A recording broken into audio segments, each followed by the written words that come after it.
Hello বন্ধুরা, HD লাইফের আরও একটা নতুন ব্লগে তোমাদের সবাইকে অনেক অনেক স্বাগত আর অনেক অনেক ভালোবাসা। কেমন আছো তোমরা সবাই? আশা করি ভালো আছো। আমি কিন্তু খুব একটা ভালো নেই, নিশ্চয়ই আমার গলা শুনে বুঝতে পারছো। তো যাই হোক বন্ধুরা, দেখো আজকের ব্লগটা আমি রান্নাঘর থেকেই শুরু করেছি। তো প্রথমেই তোমরা দেখেছো আমি চিকেনটাকে মশলা দিয়ে মাখিয়ে রেখেছি, আর এদিকে দেখো কড়াইতে তেল গরম বসিয়ে দিচ্ছি।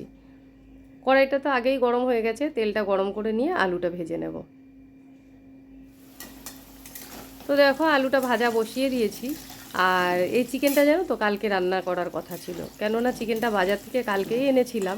কিন্তু তোমাদের দাদাভাই হঠাৎ দুপুর টাইমটাতে বলছে ওর কাজে বেরোতে হবে।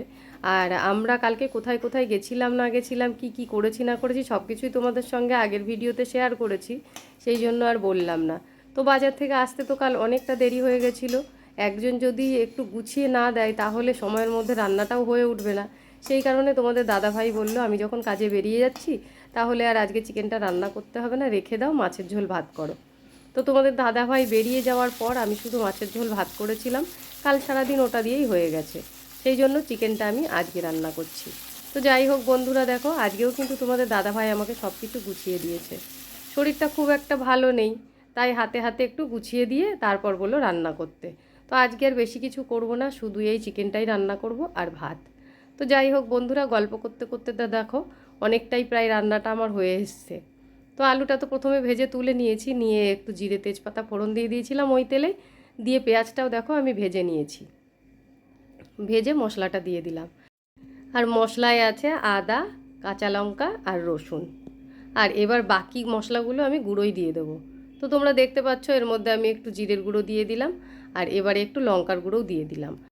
আর তোমাদের প্রথমেই তো দেখিয়েছি চিকেনটা আমি মেখে রেখে দিয়েছিলাম কিছু মশলা দিয়ে। তো ওর মধ্যে একটু লঙ্কা গুঁড়ো, একটু হলুদ গুঁড়ো আর লবণ আর একটু কাঁচা তেল দিয়ে আমি মাখিয়ে রেখেছিলাম। তো সেই জন্য এখানে দেখো আমি খুব একটা লঙ্কার গুঁড়ো দিইনি, হালকা একটু দিয়েছি। আর হলুদটাও খুব একটা দিইনি, একদম সামান্য দিয়েছি, লবণটাও সামান্য দিয়েছি। তো যাই হোক বন্ধুরা, মশলাটা প্রায় কষা হয়েই এসছে। এবার দেখো টমেটো কেটে দিয়ে দিচ্ছি।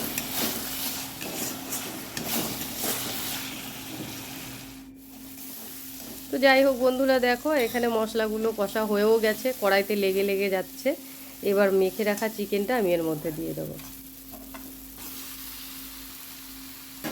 এইভাবে চিকেনটা মেখে রেখে রান্না করলে না চিকেনটা বেশ খেতে সফট হয়। আর একটা জিনিস আমি তোমাদের বলতে ভুলে গেছি, যখন আমি চিকেনটা মেখে রেখেছিলাম তখন কিন্তু এর মধ্যে একটু লেবুর রস দিয়েছিলাম। এবার চিকেনটা ভালো করে কষিয়ে নেব।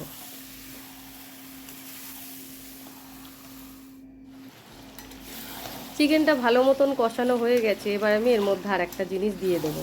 আমার ছেলে খেতে খুব ভালোবাসে, সেই জন্য এটা বাজারে দেখতে পেলেই আমি কিনে নিয়ে আসি। তো দেখো এই জিনিসটা তোমরা কেউ চিনতে পারছো? এটা সেই লঙ্কার মতন লম্বা লম্বা হয়, ক্যাপসিকাম জাতীয় একটা জিনিস। তো যেহেতু লম্বা লম্বা, ক্যাপসিকামও বলতে পারছি না আসলে এটার নাম কি, আমিও কিন্তু জানি না। তো যাই হোক বন্ধুরা, একবার মা এনে দিয়েছিল, তো আমি সেটা মাংসর মধ্যে দিয়েছিলাম, রান্না করেছিলাম। তো সেই সময় ছেলে খেয়ে ওর খুব ভালো লেগেছিল। তো সেই জন্য পরে তারপর থেকে আমরা বাজারে গেলেই এটা কিনে নিয়ে আসি। আর যখন মাংস রান্না করি তার মধ্যে দিয়ে রান্না করি। ছেলেটা যেহেতু ভালো খায়, আর আমার ছেলে তো এমনি সবজি খুব একটা ভালো খায় না, তার মধ্যেও যেটুকু ওর ভালো লাগে সেটুকু এনে দেওয়ার চেষ্টা করি।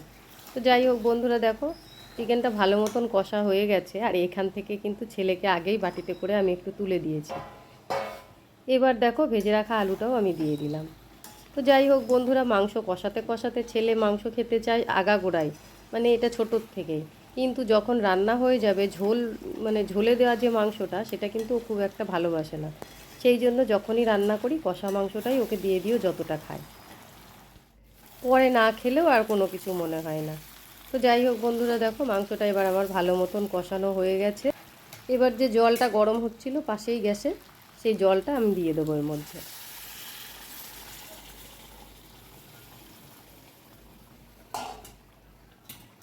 জল তো দিয়ে দিলাম, এবার প্রথমে কিছুক্ষণ এভাবে টকবক করে ফুটবে, তারপর আমি গ্যাসটা একেবারে কম করে দেবো।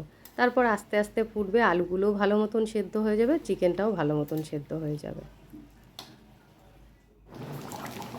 তো বন্ধুরা দেখো চিকেনটা আমার রান্না হয়ে গেছে। এবার আমি এর মধ্যে গরম মশলা দিয়ে দিলাম। শরীর ভালো থাকলে জানো তো ভাগে ভাগে রান্না করতে ভালো লাগে, কিন্তু শরীরটা যেহেতু সুস্থ নেই সেই কারণে আর ভাগে ভাগে রান্না করতেও ভালো লাগছে না।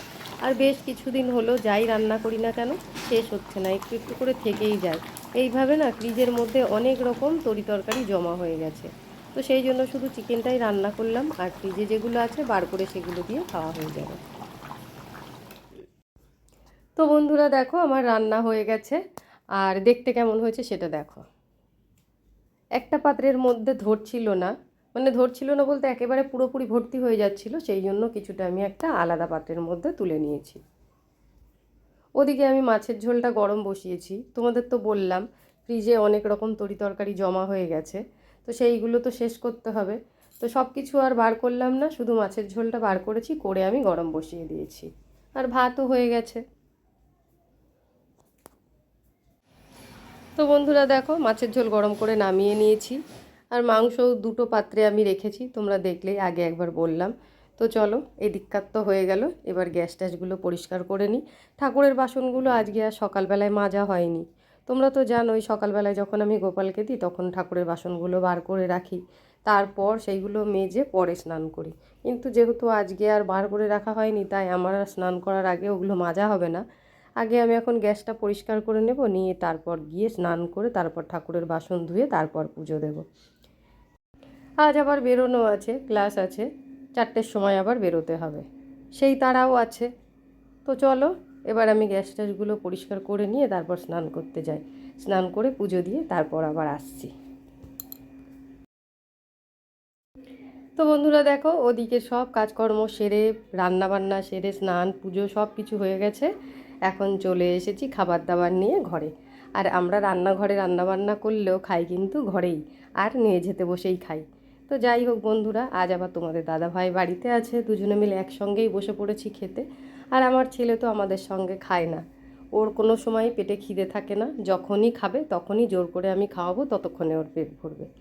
তো চলো ভাত বেড়ে নিয়েছি, এবার খাওয়া দাওয়া সেরে নিই। আর আজকের ভিডিওটা কিন্তু আমি আর বড় করব না, এই পর্যন্তই। তোমাদের কেমন লাগলো আজকের ভিডিওটা অবশ্যই কিন্তু কমেন্ট করে জানিও। আর যদি ভালো লেগে থাকে একটা লাইক, একটা কমেন্ট, একটা শেয়ার করে দিও।